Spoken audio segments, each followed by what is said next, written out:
Our nation and the entire world is in a state of grief and trauma.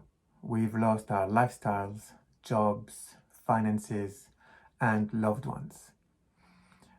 It's very difficult for everybody, and we are in a state of emergency and distress.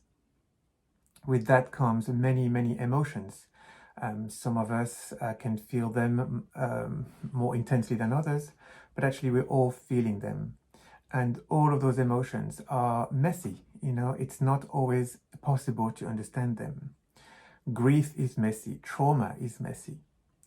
And I think one of the things that we can do is really stay attuned with ourselves and stay attuned with what we're feeling at the time, but without putting pressure on ourselves to fix anything or to make things better, because we simply can't always make things better.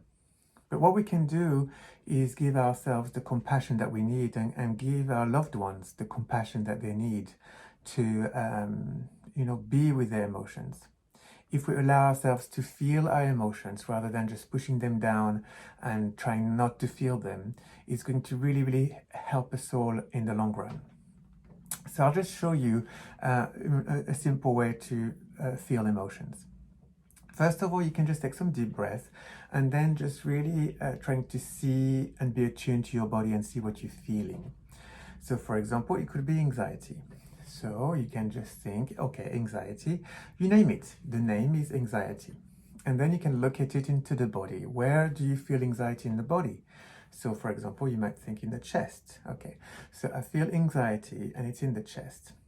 The next is, just like as I'm doing now, is touching it, making a contact with it, with a warm hand. And you touch the anxiety just like this, and you say, okay, I am feeling anxiety, it's in my chest, and here it is, I'm touching it.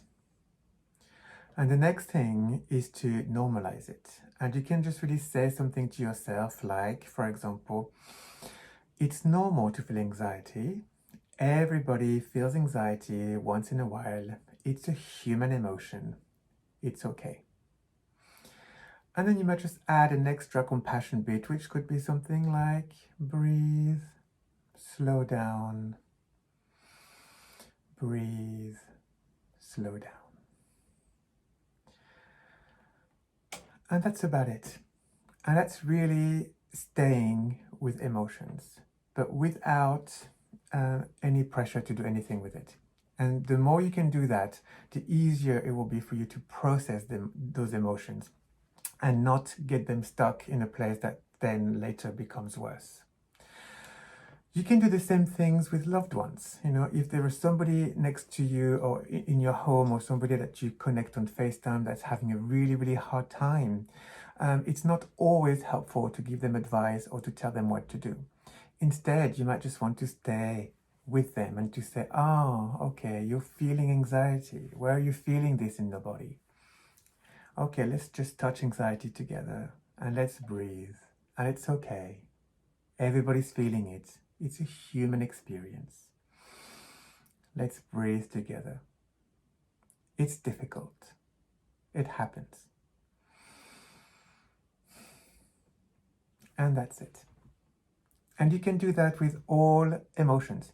You can do the same with sadness, with anger, with joy, with pretty much any emotions that you want. The more we get used to feeling our emotions, the more we get used to being with them, the easier it will be for us in the long term. So I hope you can practice this. You can practice it every day, and I hope it helps.